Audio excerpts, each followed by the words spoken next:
Una de las consecuencias de la transformación digital a la que se están sometiendo las empresas es la necesidad de cambiar también los puestos directivos que dirigen estas organizaciones. Asier de Artaza es director de la empresa Yes, dedicada a prestar servicio para la mejora de la estrategia y generación de resultados de las empresas. Es además conferenciante y formador habitual en grandes compañías. Asier, muchísimas gracias por estar con nosotros aquí en IT Televisión. Muchas gracias a vosotros. Sí. Y vamos a hablar de cómo se tiene que transformar precisamente ese directivo actual para estar en línea con los cambios que está viviendo actualmente la empresa.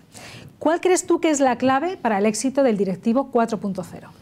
La clave, en principio, Arantxa, bajo mi punto de vista, siempre está en las personas, ¿no? Al final son las personas las que compran, las que debemos de entender, ver cómo deciden, y al final son también las personas las que tienen la capacidad de aportar valor al cliente y de alguna manera pues hacer el negocio y la actividad viable y rentable, ¿no? Entonces, cualquier cuestión que abordemos desde un punto de vista más estratégico ejecutivo, creo que siempre tienen que tener las personas como núcleo o elemento común. Estás hablando de las personas, pero es un concepto bastante amplio. ¿Cómo lo deben tratar los líderes? Bueno, verdaderamente así es bastante amplio y entonces, bueno, de alguna manera lo que entiendo yo, y es una de las cuestiones que quizás falte en lo que es en la educación ejecutiva, es la fusión de lo que es la gestión empresarial con la gestión de las personas, ¿no? Porque ambas son dos caras de una misma moneda y de alguna manera hay que tratarlas con suficiente conocimiento, porque de hecho son materias complejas y abstractas y que no son tan claras como pues, las teorías económicas, y que de alguna manera pues, hay que tratar de fusionar con inteligencia. Psicobusiness es precisamente el área de conocimiento que hace esto, ¿no? Que, bueno, como bien conoces, dedicamos un espacio en vuestra publicación y de alguna manera tratamos de encontrar ambos lados de la misma moneda. ¿Podrías explicarnos un poquito más qué es el psicobusiness, qué áreas une y bueno, cómo podríamos aplicarlo a las organizaciones? Sí, bueno, al final lo que el psicobusiness detecta y desarrolla es todo ese comportamiento y forma de pensar que tenemos las personas, llevarlo al ámbito empresarial y ver cómo se le puede sacar partido, ¿no? De alguna manera esto se ha desarrollado en muchos otros campos como la pedagogía, la medicina, y son conocimientos que están ahí y en el fondo son conocimientos neutros con una gran aplicación. Entonces, lo que podemos nosotros observar a día de hoy es que hay muchos desarrollos, pero siempre de forma bastante parcial. Es decir, nos encontramos en el área comercial, a nivel de técnicas de ventas, pues ciertas aproximaciones.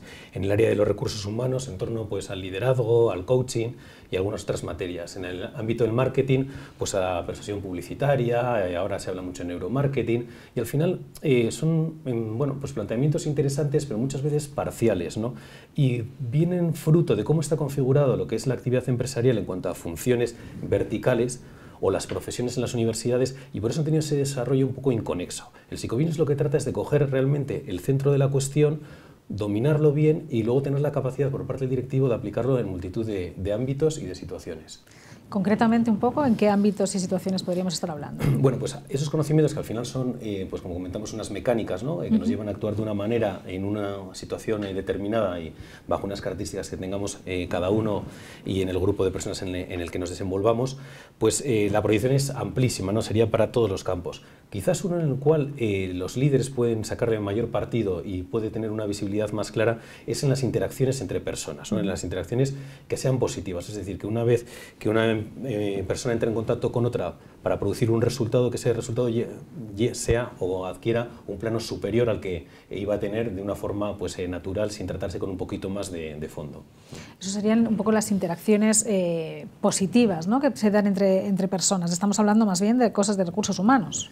Estamos hablando de recursos humanos, pero antes, como matizábamos, estamos hablando de recursos humanos, pero en el fondo es lo mismo también cuando hablamos del mercado y hablamos de clientes, ¿no? Incluso de otros agentes sociales, ¿no? Que pueden estar afectando la actividad de la empresa, ¿no?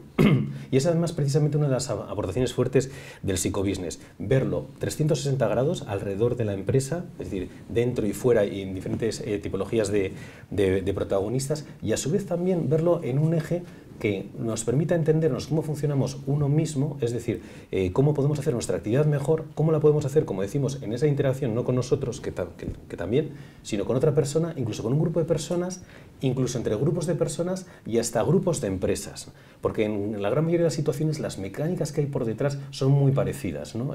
Tanto sean personas, grupos o empresas. Háblanos de ejemplos concretos, de esas mecánicas y dinámicas que se producen. Bueno, pues por ejemplo, ahora es muy habitual y cada vez lo será más, ¿no? El cambio continuo en las empresas, adaptándose al mercado, a nuevas metodologías, fomentar la innovación y demás, ¿no? Entonces se produce un momento de toma de decisiones y de cambio, ¿no? Esto pues tiene por detrás con la palabra mecánica, ¿no? Que podemos englobar más o menos dentro del concepto de disonancia cognitiva, que nos produce un estado disonante porque estamos ya acostumbrados y cómodos en una forma de pensar y de hacer las cosas, y de repente nos producen un cambio que nos lleva la forma de pensar a un sitio, mientras que seguimos haciendo las cosas de otra manera. Entonces estamos disonantes. Entonces lo que puede ocurrir aquí es o que volvamos a nuestra ubicación inicial donde estamos cómodos, o que vayamos cambiando nuestro comportamiento y ya nos volvamos a sentir cómodos en la nueva etapa, en la etapa que hemos querido considerar como cambio y como innovación. Entonces en este procedimiento de cambio es donde el líder, el directivo, tiene que estar muy cerca de esta cuestión para ayudarla a que se produzca. Porque en ese recorrido va a haber un montón de inputs por parte de la propia persona cuando reflexione, o por parte de su entorno cuando le comente sobre esa nueva situación en la que se va a encontrar, que le van a llevar seguramente al estado inicial. Entonces la aportación del psicobusiness es que esto lo puede ver en el caso de un empleado al cual le han cambiado de puesto de trabajo, de área en la empresa, o lo puede ver en el caso de una gran negociación comercial en la cual el cliente estaba comprando un proveedor, tenía una idea adecuada de lo que estaba haciendo y lo estaba haciendo, y de repente sigue comprando al proveedor, pero le han convencido de que debe cambiar a otro proveedor. Aquí hay disonancia.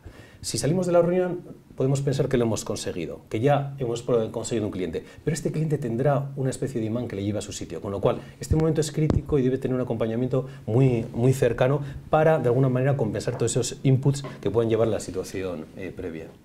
Porque claro, la persona que se convierte en un nuevo líder tiene que liderar para lo bueno y para lo malo, ¿no? En decisiones positivas y en decisiones negativas. Muchas veces es complicado conjugar ese tipo de cosas y cómo nos enfrentamos a esas nuevas situaciones que a veces no son tan agradables. Sí, no, desde luego que sí. De hecho, la palabra interacción positiva, y hablando de un ámbito de aplicación del psicobusiness, lo que quiere decir es llevar a un estado mejor. Puede ser que sea malo y pasemos a regular, ¿no?